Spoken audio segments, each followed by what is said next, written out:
Cecilia Sánchez, ponente del informe.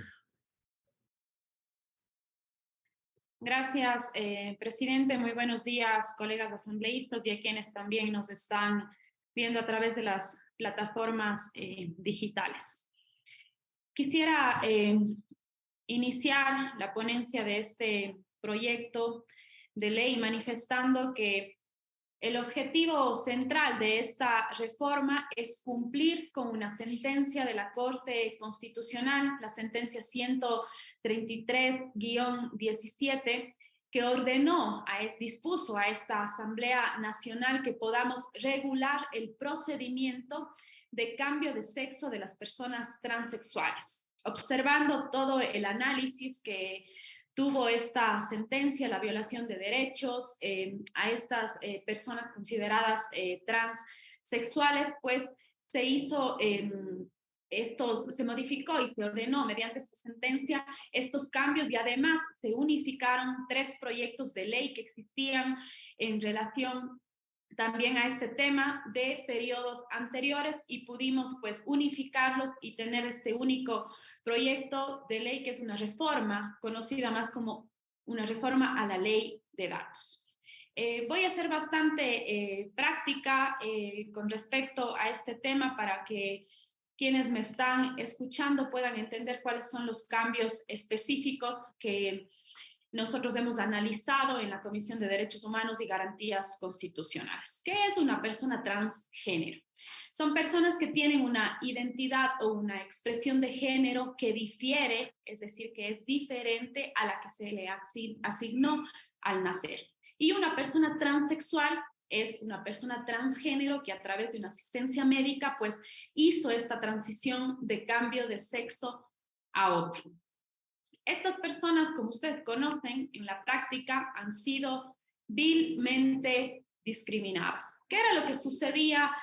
Voy a poner un ejemplo práctico en el tema laboral. Existía una entrevista de trabajo y claro, probablemente quien les estaba entrevistando veía en el aspecto físico a una mujer. El momento que recibía sus documentos, su cédula, incluso el nombre era de una persona de sexo masculino, su sexo también masculino, y esto generaba una serie de discriminaciones en todo ámbito, en el ámbito laboral, el momento que iban a arrendar una casa, un departamento y una serie de hechos que venían sucediendo únicamente por este detalle. Entonces, la sentencia de la Corte, y al igual que estos proyectos, lo que tienen como un objetivo es que estas personas puedan hacer este cambio de sexo en su cédula. ¿Por qué? Porque los registros civiles de todo el país actuaban de una manera subjetiva porque existía este vacío legal que tampoco prohibía, pero tampoco les daba a ellos la posibilidad de actuar apegados a una normativa que proteja los derechos de todas las personas. Entonces, del registro civil de cualquier ciudad, de cualquier provincia, emitía criterios solicitándoles ciertos requisitos que ni siquiera estaban en la normativa, es decir, requisitos que probablemente en un registro civil eran unos, en otro registro civil eran otros, pedían exámenes psicológicos, exámenes hormonales, temas médicos, incluso pedían testigos, otros medios probatorios, y así un sinnúmero de requisitos que no estaban establecidos en la ley, generándose una grave discriminación a quienes solicitaban la posibilidad de realizar este cambio de sexo en su cédula. Entonces,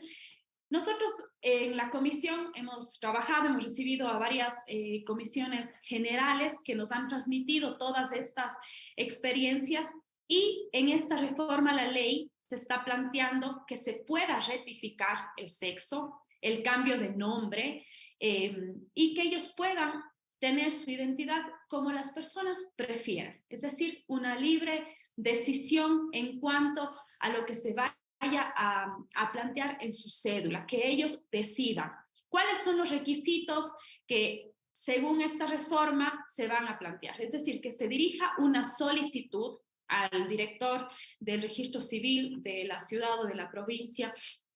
que sean mayores de edad, el nuevo nombre que se va a elegir y cuando aplique el tema de que se demuestre la situación migratoria que esté regularizada. Estos son los únicos requisitos que se van a solicitar el momento que una persona quiera rectificar su sexo. Queda totalmente prohibido, de acuerdo a esta reforma, que exista una discriminación y que se quieran pedir nuevos requisitos que no sean los que están establecidos en esta reforma. Incluso en el momento que exista algún funcionario que quiera exigir estos requisitos, obviamente ya según la Ley Orgánica del Servicio Público será sancionado. Cumplidos todos estos requisitos, todo este proceso, las personas que requieran realizar este trámite tendrán ya su nueva cédula. También en el pasaporte de igual forma se regularizará este tema con la rectificación del sexo, de la imagen, el nuevo nombre, y el registro civil tiene la obligación de oficio de hacer el cambio en todas las bases de datos que están utilizados por el sector público.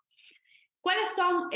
los efectos que generaría este cambio y que hay que tomarlos en cuenta? Porque probablemente alguna persona querrá pasarse de suspicaz en este tema. Estos cambios no alteran la condición migratoria de los extranjeros, tampoco altera la titularidad de derechos ni obligaciones jurídicas. Voy a poner aquí un ejemplo. Alguien que, por ejemplo, un padre que pagaba su pensión alimenticia y decidió rectificar su sexo, no en ningún momento él se alterará estas obligaciones jurídicas que tiene que cumplir, al igual que podría ser una deuda en un banco, es decir, no altera absolutamente nada esta rectificación en el sexo o los cambios de nombres que se vayan a realizar en la cédula. Eso para que quede sumamente claro. Además de esta rectificación del sexo en la cédula, existen otros beneficios que también se han contemplado en esta reforma a la llamada ley de datos, es decir, que las sentencias, por ejemplo, que resuelven divorcios, uniones de hecho, temas de paternidad, maternidad, tengan que ya uno no tendría que ir a hacer el cambio, que a veces es bastante burocrático, un trámite que hay que hacer filas sumamente grandes en el registro civil, que esto ya no se dé, sino que de oficio tienen que mandar las instituciones encargadas de este tema para que se haga el cambio en el registro civil. También todos los temas que se den, no solo en los juzgados, sino en las notarías, matrimonios ya se celebran ahí, el tema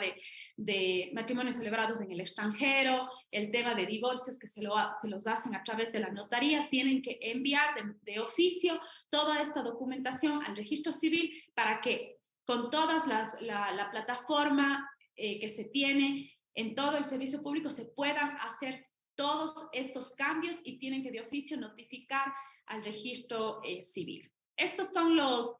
cambios más importantes que ha generado esta reforma, teniendo en cuenta que lo que se requiere es que no se vulneren más los derechos de las personas trans y podamos ser tratados absolutamente todos los seres humanos en las mismas condiciones. Esta sería la ponencia, señor presidente, de esta reforma con los datos más importantes y relevantes que hemos podido destacar desde la Comisión de Derechos Humanos y Garantías Constitucionales. Dispuestos también para que